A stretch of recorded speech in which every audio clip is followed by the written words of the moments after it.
A single slap in a diner unleashed an entire army's silent fury.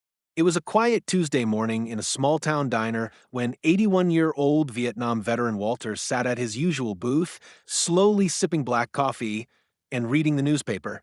The air smelled faintly of bacon and fresh toast, but the peace shattered when the front door banged open and a leather-jacketed biker swaggered in, radiating arrogance. Without warning, he strode to Walter's table, muttered something crude about old men clinging to the past, and slapped him hard across the face, sending his glasses skittering across the floor. The diner froze, forks suspended midair, whispers caught in throats, as Walter's weather hands trembled not with fear, but with quiet restraint. He didn't rise. He didn't argue. He simply looked the biker in the eye, a gaze that carried decades of battles fought and friends buried.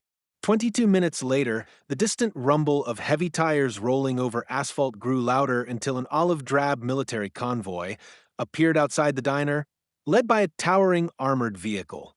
The door swung open, and out stepped a broad-shouldered man in full combat uniform. Walter's son, Colonel James R. Bennett, commander of a mechanized infantry brigade.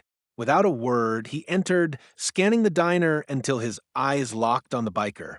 The tension was suffocating. Soldiers in full gear flanked the walls, their presence a silent statement of unshakable loyalty. James knelt by his father, gently placing the veteran's glasses back in his hands before standing to face the trembling biker.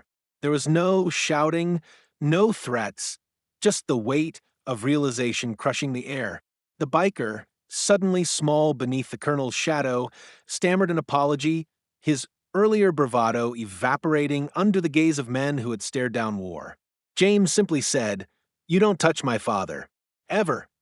Then he turned and walked his father out, soldiers saluting as they passed. The biker was left alone in the silence, his heartbeat loud in his ears, knowing that a single reckless act had summoned an entire army's wrath, not with violence, but with the kind of power that comes from honor, respect, and unbreakable bonds forged in service. That day, the whole diner learned. Some men are never truly alone.